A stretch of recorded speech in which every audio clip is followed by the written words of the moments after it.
I've worked in businesses doing 30K a month and I've worked in businesses doing 300K a month. And I want to show you what it looks like operating at each level and using LinkedIn as the main channel of scaling and how to keep the momentum the whole way through.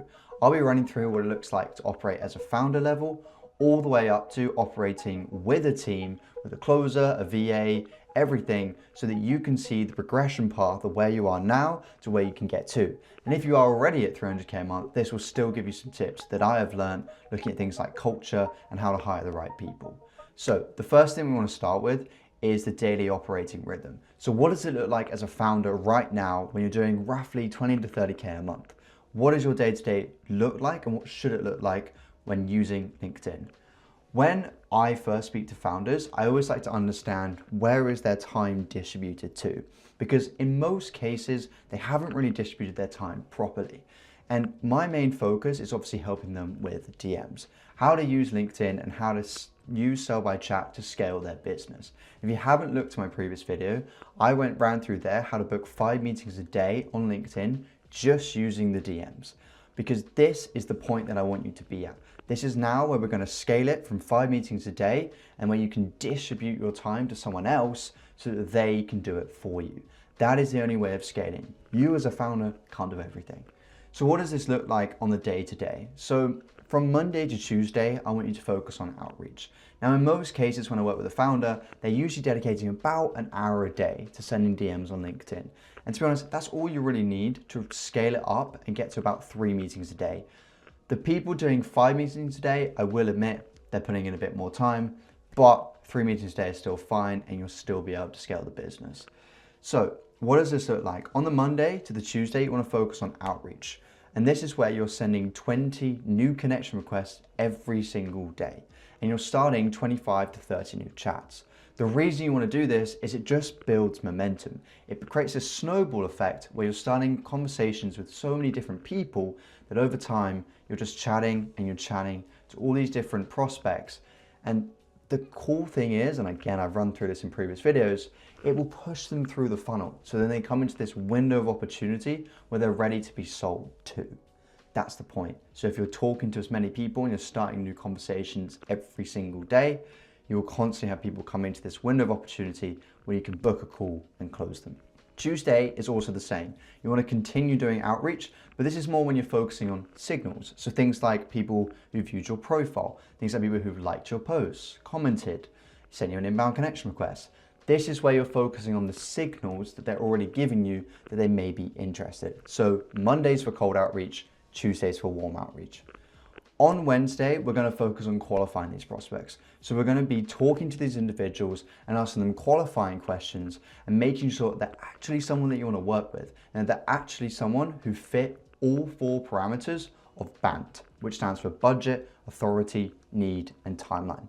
This is the minimum amount of information you need to know before working with a prospect. Do they have the budget, the authority to make the decision, and need, do they actually need your solution, and the time to dedicate, the urgency to fix it now. On Thursday, we're going to be focusing on proposing the call. So you would have gone through qualifying with them, and in most cases, what's really cool is you could have a conversation with someone and within 20 minutes, you can go through a qualification and then propose the call. That's the idea. So on Thursday, you're going to be proposing calls to people. Friday is for following up. So ultimately, you might propose a call to someone or you might be mid-qualification with someone and then they stop. This is where we're then going to send follow-ups. And if you want all of these scripts, how to qualify, how to open the conversation, and how to follow up, I've made a qualify call booster kit, which you can get in the comments. And this is every single script that I have meticulously tested to make sure they actually work. And I've then put it all into a little kit that you can use. Now, the daily reminders. When you are operating as a founder, it's still very important that you're tracking the data. That is so key. And what I like to do is at the end of a day, when a founder is finished, I might hop on a call with them and I make sure that we're filling in an end of day report. So kind of like what happened, how many meetings did they propose, how many chats did they have, and we're filling in a KPI dashboard.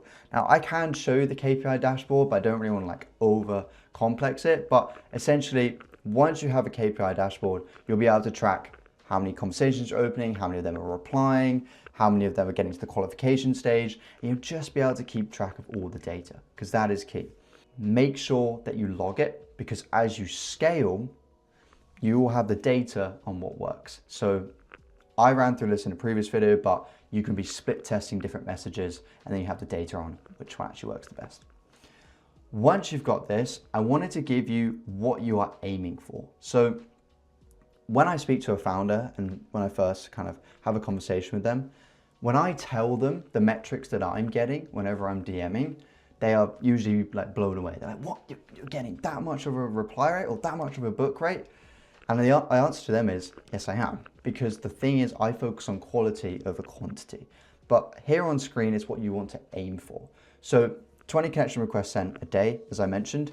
You want to be starting roughly 30 conversations a day, whether that's cold or whether that's warm. So taking it from a profile view, commenting on your post, liking your post, you initiate a conversation off the back of that. You then want to be proposing roughly 8 meetings a day. The reason you want to be doing this is because that's how you build up the momentum to finally get to 5 a day, which is where I want to get you to. Your reply rate should be roughly 40% and your book rate should be 60%. Reply rate is when you send an outreach to someone, so you open a conversation with them and it's them getting back to you. That's what the reply rate is. The book rate is when you propose a meeting to someone, what is the percentage of them converting into a booked call? So you want that to be roughly 60%. You want your show up rate to be 80%, and this is where there's a lot of drop off whenever I speak to founders. The reason there was drop off, and what I've experienced myself, is because they didn't qualify it properly and they didn't spend enough time chatting to them, they didn't build up enough trust in the chat, they don't show up. Because they're like, oh, well, I had this chat with this guy, but I don't really want to show up anymore. You've got to make sure that you spend enough time with them, you build up enough trust, and you qualify so they actually show up. That's why the show up rate should be 80%. And then roughly the close rate should be 50%. Now, in most cases, because you're the founder, you know your business inside out, you know your offer, it will probably be higher. But I'm also talking about maintaining these metrics when you bring on a team. That's the key. Now, when we're looking at the team and kind of scaling up from there, as a founder, you have a responsibility to make sure that you have the right infrastructure to bring on team members. And in most cases, what I typically see is that a VA is the first hire that a founder will make. The reason for that is you're doing all these admin tasks all the day, like tracking KPIs, filling in the end of day report, all these things, which take time, but they are necessary. And so that's when you like to delegate that kind of admin side to a VA or to an EA, executive assistant. And that's where you're going to be able to buy back some of your time to then dedicate more to client acquisition, dedicate more to delivery. That's the key. But if you want to do a bit more of a look into this, as a founder, the only thing that you can really dedicate is your time and attention. Nothing else. That's all you can dedicate. And that is why you've got to make sure that you are focused. Most founders aren't focused. They're jumping between lots of opportunities that they're seeing. They're jumping between lots of different offers. The point is, the more focused you are on one thing, the better the output. Because all you can dedicate as a founder is your time and attention. So imagine you can start dedicating some of that time, delegating some of that attention to parts of the business. That's how you eventually buy back your time.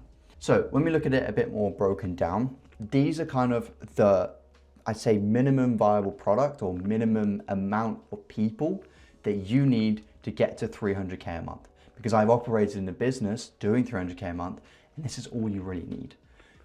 You obviously need yourself, you're the founder, but your main focus point should be on strategy, leadership, content, reviewing metrics, and building systems.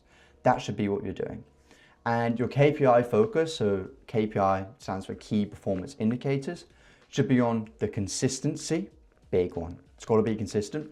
The conversion metrics, close rate, book rate, things like that, and all the other metrics as well. But those are the key ones, conversion and consistency. Focus on that, because if your business is consistent, it compounds. And you're able to build a business which just compounds, compounds, compounds, and that's how you get to the bigger numbers. Like I said, the next hire you will probably make is a VA, virtual assistant, or an EA, executive assistant. And this is where you want them to be doing admin tasks, data entry, CRM updates, which stands for customer relationship management, report complications. So they want to be doing all these kind of data and reports. This will probably buy back about 12 hours within a week, maybe even 20, I've seen, where you're just spending this time doing all this like kind of admin reporting tasks.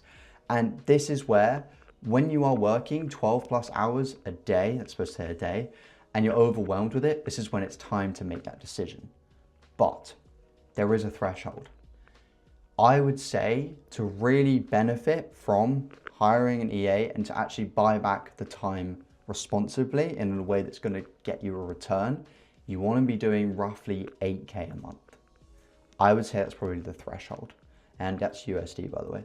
So that's when it really makes sense to bring on someone like that, because again, you've got to pay them. So you've got to make sure the amount that you're paying them can give you a 3-4x return on the time that you can then spend to other tasks. That's the idea. So like it says there, their key performance indicator focus will be on CRM hygiene, end of day reports, and admin tasks. The next hire that you want to make is a setter. And this is where my company, we come in at this point, and we help people get a setter so that they no longer have to be in the LinkedIn DMs. The point that I'm trying to kind of show you today is that you can get to a point where you're not even involved in the client acquisition. You're not even involved in it. And that's where you want to get to, because ultimately, if you're not involved in it, you can just scale, focus on the scaling bits, focus on the strategy. It's more fun. With a setter, what we're looking for is that they're doing outbound messages, they're doing the following up, they're booking meetings, and they're just all day, 8 hours a day in your inbox, DMing for you. And roughly you can get to 5 meetings a day, if not more. And I'll show you how many meetings one of my client setters are booking a bit later. This is when, as a founder, so this is kind of like the hiring trigger of when you want to hire a setter. It's when you're booking 5 meetings a week. That's when you want to hire a setter, because they will buy back a lot of your time and they can probably 3-4x your output, mainly because they're spending their whole day doing one thing. This is what I was talking about earlier with focus. If they can just focus on sending DMs, they will get incredibly good at sending DMs and booking meetings. Whereas a founder, when you're doing all these different things, you can never really perfect the craft. That's the problem. So for the setter, they've got to be focused on the reply rate, the book rate, and booked meetings. That's their focus. The next hire you want to make is a closer who does the sales calls, follow-up scripts, closes deals. That's it. But ultimately, you don't really want to hire a closer until you're roughly at 4 meetings a day, because as a founder, you'll be doing them. And the cool thing is, once you get a setter, it gives you more time to refine the closing process so that you can build the infrastructure to then take on a closer. Now, the next bit isn't necessary, because if you are a founder who's quite kind of leadership orientated, you're quite personable, you're quite good at these kind of things, you won't necessarily need a manager. You can take on that responsibility yourself. But if you're someone who's more, I would say, like you're a builder, you prefer to build things, focus on the strategy, and kind of managing people isn't really your cup of tea, that's when you would get a sales manager. And the kind of hiring trigger for that is when you're managing about 3+ setters and 1 closer. That's when it makes sense to get a sales manager. And this is where they'll be overseeing the setters and closers, giving feedback, reviewing chats, all sorts of things like this. And their main focus is on the team performance consistency. That's what their KPI focus is. In terms of pricing, this is a question that I actually get quite a lot, hence why it's here. If you're looking at a VA, you're looking at about $500 to $800 a month, roughly. And if you're looking at a setter, you don't necessarily, hence why it's in stars, you don't necessarily have to give them a base, so a base pay, $1,000 to $1,500 a month. But if you do give them a base, it will increase the retention of the setter, because if the setter's on commission only, ultimately you've got to have a responsibility to really push them, get them to really go for it, make the commission, all of this. But the retention won't be as high, because they're more tied to the company through having a base. They're more likely to stay around, which is really good. A closer can be commission only, because ultimately you can take on that responsibility very easily. So if someone goes, you know what, I don't want to do this anymore, you as the founder can take it on, so that's fine. But commission only, 10 to 20% per deal. That's roughly what you're looking for. And then a sales manager will most likely be $1,500 to $2,000 a month, hence why it's in red, because I was like, it's quite expensive. only make that hire if necessary, but they will also probably take a percentage of the amount that the team is making. That's the other thing as well. So those are kind of the 4 hires that you need to make in order to get to 100K a month, 200K a month. This is required. The next focus is on culture and leadership. What is required? And it's really interesting. I was trying to kind of reverse engineer it, and I was looking at, okay, what was the difference between the culture at 30K a month and the culture at 300K a month? And to be honest, there wasn't much. There's not a huge difference. It doesn't need to be. The only thing that is different is the amount of people involved in maintaining that culture. And that's where there's a bit of complexity, because you have a big responsibility here. Now, when it comes to culture and when it comes to leadership, you've got to have motivation. And so these are things like providing incentives, giving accelerator plans, just this kind of drive that you can give to your employees to actually go above and beyond. You don't want someone who's going to clock in at 9, clock out at 5, and what happens in the middle between those times, they don't really care about. You want someone who is committed to the company and is willing to go above and beyond. And the way that you do that is through incentives and through giving them accelerator plans, so that the more they work, the more effort that they put in, their input, the better output they get. And roughly you want this to be balanced, if not outweighed. Minimal input for maximum output. That's how you retain employees. The next one is execution. You want to make it as easy as possible for them to execute what you want them to do. So you want to have the path of least resistance for them. Because I have seen so many times that motivation is broken down when there's a lot of resistance to actually executing. One of my favorite quotes from Layla Hormozi is, she says, "Nothing kills productivity faster than when no one has access to the Google Sheet that was shared." And it's true. Because imagine opening up the sheet, you can't edit it, you can't do what you're supposed to, and then you're just like, oh, what do I do now? You've got to make sure that it's easy for them to execute. The next thing is reflection. So this is what most people skip, actually. You've got to have a measurement of progress. And that may sound interesting, but people, if they're in the daily grind and they're just booking meetings and doing all of this, if they don't have a measurement of the progress that they're making, every day will just feel the same, and they won't feel like they're working towards a goal. That is why it's so important to reflect with them and go, look, you've just doubled your output in the last 3 months. This is amazing. And what I'm going to do is I'm going to give you an incentive to go even further, or whatever it is. So when I say reflection, you want to sit down with them on a weekly basis, or maybe every 2 weeks. You want to sit down with your team individually, one-to-one, and you just want to reflect. Okay, what are you doing right now? What are you focused on? What are you trying to aim towards? And this is key. You want to show to them that you are invested in them. You may have had an instance where you had a manager or you had an owner of a business and they just weren't really invested in you. You were just there to do the job. It's not a nice feeling. When they actually sit down with you and they say, look, I want to help you achieve your goals here. What do you want to achieve? And if someone says, oh, I want to get to 5K a month and they're currently at 3, we're like, okay, let's map it out right now. I will sit down with them and I will write down, okay, what needs to happen for you to get there? Okay, you need to book this many meetings, so you need to close this many deals. And I'm going to help you doing that by directing you more traffic, so there's more people that you can close. It's all these little things that just keep people retained in the company and keep them motivated as well. So you want to make sure that you're reflecting with them. The next thing is growth. And by doing motivation, giving the motivation, the ease of execution, and the ability to reflect, this will lead to growth. So that is why you have to make sure that you're doing all 3 of them correctly so that individual grows. They've got to have a progression path as well. I've been in instances where in a business, feel like I'm making progress, but actually not really moving forwards. I'm just stuck in the daily grind, and I had this. You've got to show to someone that they can grow at this company and that they have a progression path. Because if you just hire them and you go, yeah, you're going to be here for the next 2 years, they're going to be like, well, I'm out. I'm not going to do that. You want to show to them, and typically the usual structure is someone will usually come to the company as a junior SDR. They'll then go to a main SDR. Then they may go to a manager. Then they may go to a closer, so the manager of the sellers. And then they may go to a closer. And then there's just this progression path that they can buy into. And they know each time they make a progress, they'll either be paid more or there'll be better incentives or whatever it may be. You've got to make sure that within the company they have growth.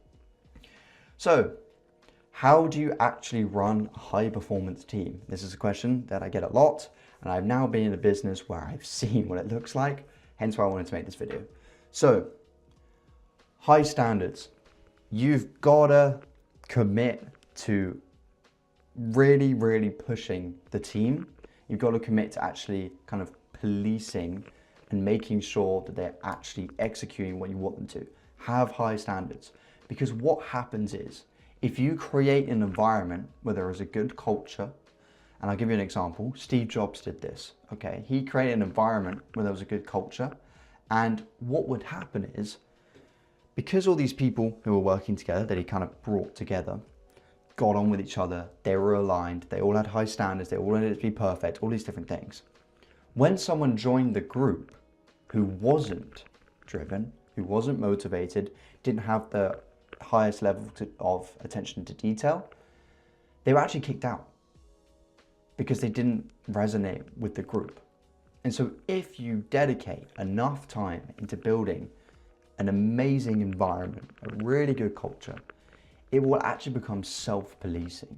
And if someone infiltrates into that and they don't fit the culture, they'll just be pushed out.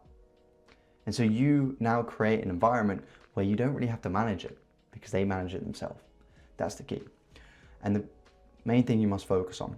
A players don't tolerate mediocrity. If someone consistently underperforms, the team will naturally push them out. The worst thing in a business is mediocrity. It really is, and I've seen it. It's horrible. Because everyone just kind of, they clock in, they do the minimum amount to stay there, and then they clock out. That is not what you want. You want people to always go above and beyond. Excellence protects itself. When everyone is world class, nobody wants the standards to drop, so they defend the culture. This is what I'm saying. It becomes self-policing. Again, A players don't want to work with B leaders. A players refuse to follow weak, slow, or inconsistent leaders. If leadership drops its standards, the top performers leave instantly. Take this as someone who did leave because the leadership dropped. As an A player, I left because I did not feel like I was being treated fairly for the input that I was giving. And as the quote says, nothing drains a high performer faster than realizing their reward for excellence is cleaning up someone else's incompetence. Another Layla Hormozi quote. I just think that just sums it up perfectly. So how do you actually do this? Well, as it suggests, you create competition. You want your team to be competing against each other, and you want friendly competition. I'm not talking about ruthless, all this. That's not a good culture. You want friendly competition where they're competing against each other and they're incentivized to do well. You want excellence to be the standard, and anything above that to be even better. That's what you're aiming for. And there are a few screenshots here of what happens when you have this culture. So I have been training these setters for the last 3 weeks. Harry is an 18-year-old who had zero experience, none. He'd never done sales, he'd just come out of the co-op, and if you're not from the UK, that's a supermarket. Just come out of the co-op, nothing. He is now booking, this week, booked 10 meetings in a week. 4 of those meetings were on one day. Josh, the other setter at the company, before we came in and we started working with them, he was probably booking 1 a day, 1 meeting a day, maybe 2 on a good day. And now is consistently booking 10 meetings a week. So in 1 week, this founder has booked 20 meetings due to 2 people. And that's the level of output that you want. And Josh, as you can see, each bell indicates a meeting, booked 6 of those meetings in a day. Because they're competing against each other. It's a good culture. They're having fun. They love it. They know that they will be incentivized for winning. As you can see, so Aaron Reeves, he is the owner of the business. Because Josh booked the most meetings in a week, this is last week, by the way, not this week. They surpassed again, they broke the record again. Last week, Josh got a $200 bonus because he won the competition. It's these incentives that keep people retained and keep them feeling as though they are being compensated fairly for their efforts, because they are. That's the key. So just incredible. As it says here, 13 meetings in 5 days, about 2.6 on average a day, meetings booked a day. And that was last week. This week was even higher, which is just crazy. But this is what it means to have a good culture. Everyone is competing. Cool.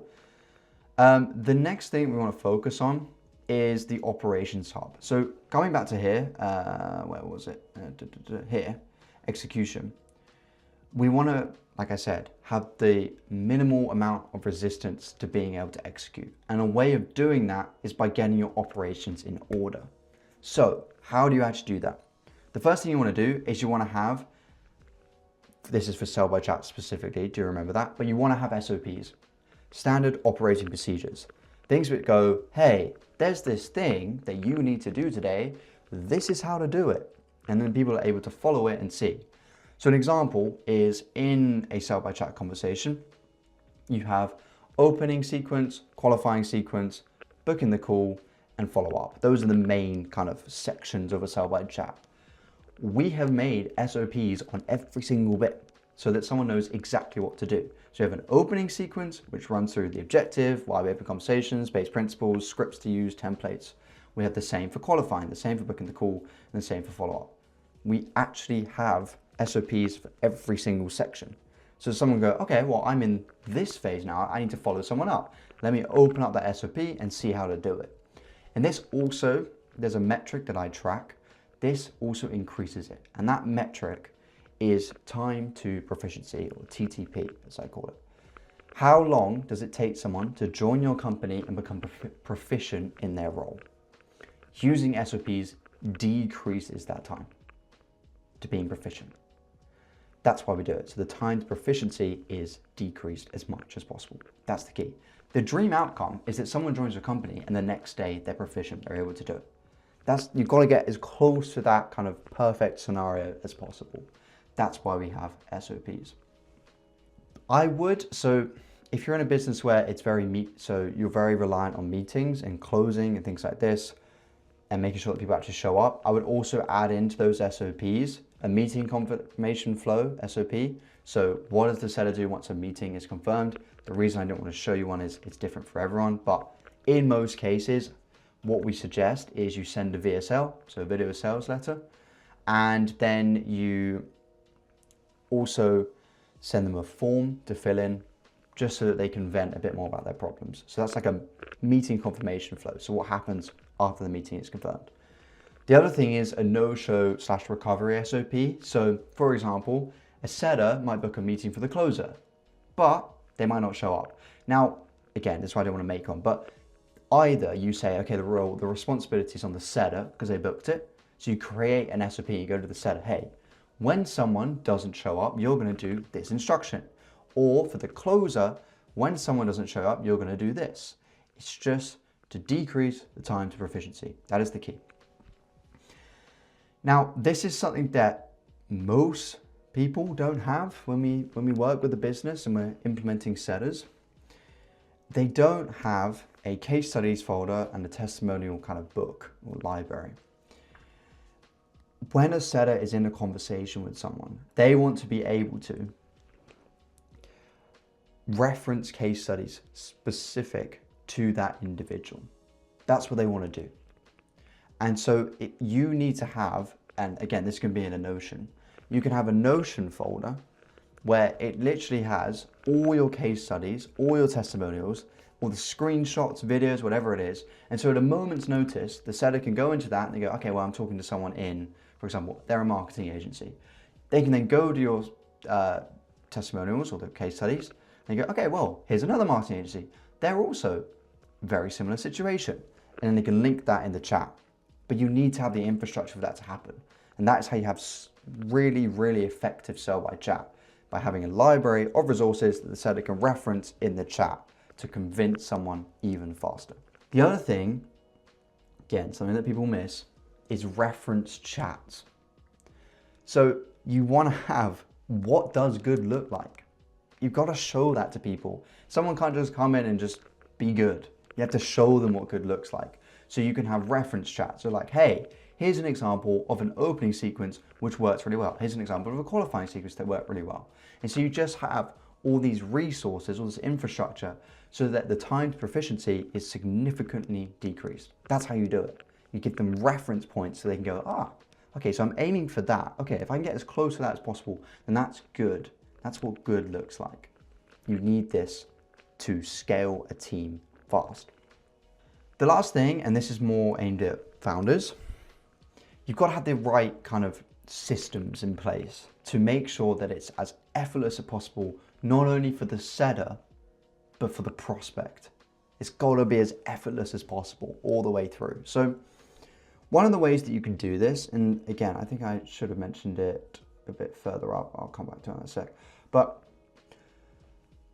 meeting booked. What happens when a meeting is booked? Well, in most cases, if you use Calendly, for example, this is Calendly, what you can do is you can give a setter their own link. So every single time they book a meeting, they put it through that link, and that's then associated with them. What you want to happen is when the meeting is booked, you then want a confirmation to be sent. You want maybe a VSL to be sent, a video sales letter, just a video being like, hey, this is what we do, this is the solution, this is how it works. You want all these systems in place so that it's effortless for the prospect all the way through. They have a conversation with someone in DMs, they then get a meeting booked, then get an email, then get a video to watch. Like, you want it to be effortless the whole way through. And here are a few tools that you can use to do this. And again, like confirmation system, pre-call prep, short VSL, questionnaire, something that you want them to fill out. And then you can also have a reminder sequence as well. And that could be like an email reminder, SMS, the setter can shoot them a message just before. And it's all about increasing the show rate and making sure they actually show up qualified and ready to buy. That's the idea. But these tools here, these are my kind of recommendations, but when a meeting's booked, you can set up an automation in Notion, Calendly, you can do Google Sheets if you want to just, document when someone books a meeting, who they are, what they do, just a few notes that maybe the setter can write down, then pass to the closer. You just want to have a sequence of what happens when a meeting's booked. This here, most people haven't seen this before. Whenever we kind of work with a business, we recommend a tool called Condo, which with a K, Condo. What this will do is it will take all your chats from LinkedIn and it will put it into a really nice UI, user interface, so that you can track each conversation you're having and what stage they're at. It's amazing. If you need a tool to manage your LinkedIn DMs because you have so many, use that. It's incredible. This here is High Level. You may have heard of High Level. It's just a software, it's a CRM software, but it can do basically anything, it feels like. And you can set up a confirmation system using that. If you want to send them a form with a VSL, you can use something called Beehive. It's just a form builder. And again, with the reminder sequence, you can use Calendly or High Level. They both work. So that's kind of having this operation so that it's seamless throughout for the setter as well as the prospect. That's the key. Finally, we come to team communication and the tools that you want to use. Now, what we like to do, especially when we're working with the business, is we like to have a daily meeting in the morning. Now, this can be 30 minutes, this can be an hour, as long as you would like. The point of that first meeting is to hype people up for the day. That's what you want. And so what we do is we focus on what was a win for the previous day and what was a lesson. Reason is the win hypes them up and everyone can be like pumped for it, like, yo, well done, like amazing, you booked 4 meetings, whatever it is. And then the lesson is, okay, well, this happened yesterday. It didn't go quite as well, but I learned from it. They can then go into the day and apply it. And this is how you build a good culture as well. People who are always learning. Because if you have to tell your employees to do something more than twice, so maybe 3 times, they have not learned and they have not taken on the feedback. And so there is something wrong in the feedback loop that you have.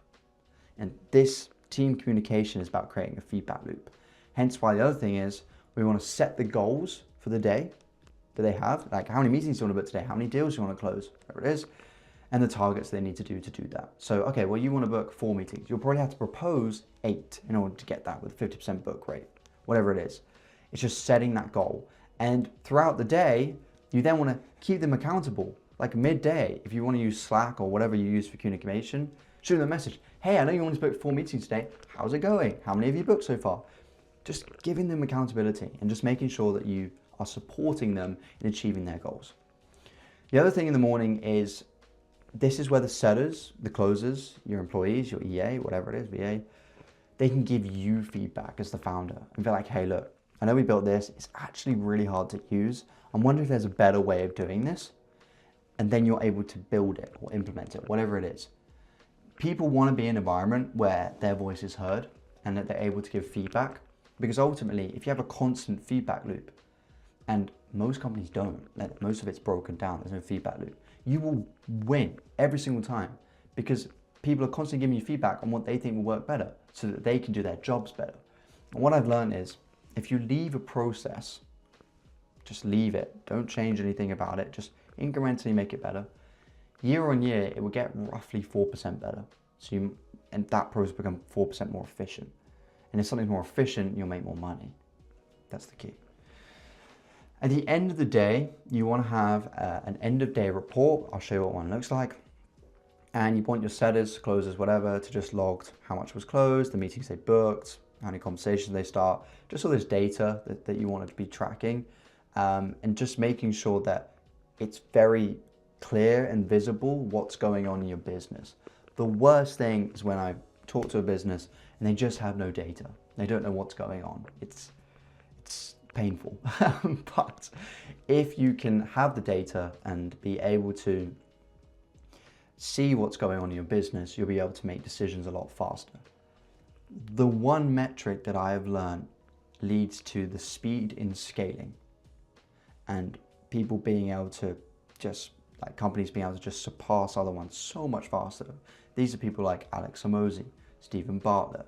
These people, their speed to decisions is so much faster than anybody else. That's how they do it. That's how they beat everyone, because they have the data to make the decisions. So have the data to make the necessary decisions so you can move faster than anyone else. That's the key. And again, I've given you some recommended tools. Condo for tracking LinkedIn DMs, Notion as a CRM, pipeline automations, Slack for communications, Calendly for booking and meetings. High level can do what all of these do, these three, all in one. And then Google Sheets, if you want to use Google, if you're an advocate for it, use it. I'm not going to stop you. But those are the tools that I recommend. Then I mentioned it up here, submit an end of day report. This is what an end of day report looks like. Again, they can chuck it in Slack, you can store it in Notion, whatever floats your boat. But essentially, the date, shift, what time did you work from until, the names, email, and LinkedIn profiles of the leads that you booked or closed, whatever. So this is just a set end of day report. Again, you can make a closer one. How many chats did you start? How many meetings did you propose? And how many people did you follow up? Again, just have the data. You want it in as many places as possible. And then what this is at the bottom is really interesting. It means that the setter can kind of subjectively, because it's their opinion, give you a kind of score on what they think's going on. So they can say, okay, well, from 0 to 5, I think the quality of leads is, with 5 being the best, quality of leads is a 3 or a 4. Then the founder can look at that and go, oh, okay, so the quality of leads are good at the moment. Whereas if they went quality of leads were 1, then the founder knows they need to do something different. They need to post different content. They need to initiate conversation somewhere else. And it just gives you the data to make decisions. That's the key. And they also give you a summary of shift. Now, this is really key. If you're a founder and you see that your setter or your closer, or one of your employees puts a 1, which is the worst, or 0 is the absolute worst, put a 1, and you see that, it means you can just shoot the message and be like, hey, I saw you put a 1 on today's shift. Is everything okay? Anything I can help you with? I'm happy to hop on a call and just discuss it. It just means that you're creating an environment that is supportive. Finally, we have, if I could start today all over again, what would I have done differently? It's just a nice way for someone to reflect. Again, we're coming back up to here, so that they can reflect on their day and go, okay, well, if I could have started today all over again, what would I have done differently? aka make it better and get a better output. I would have done this. And what that means is going into the next day, they will be able to do that thing and get better. And then of course, any other notes if they have any. But that is it. that is how to scale using LinkedIn and get to a point where you're doing 300, 400K a month. It's having the systems, it's having the operations, it's having the right people in place to do it. And again, I can focus a little bit on hiring in a different video, just comment below if you want me to go through it. But when it comes to actually operating as a founder, helping sellers if you have one already, as I mentioned, I made a qualify call booster kit below, which has all the scripts for opening, qualifying, following up, proposing the call, everything that you need to successfully book 5 meetings a day on LinkedIn. And all of it is being tested. I've used it for the last year and a half, so I know it works. I put it all into a kit that is completely free and you can get in the comments below. But hopefully this was helpful. And if you want more videos like this, which is more focused on a business as a whole, then please just let me know and I will be happy to film some more. But peace out. See you guys in the next video.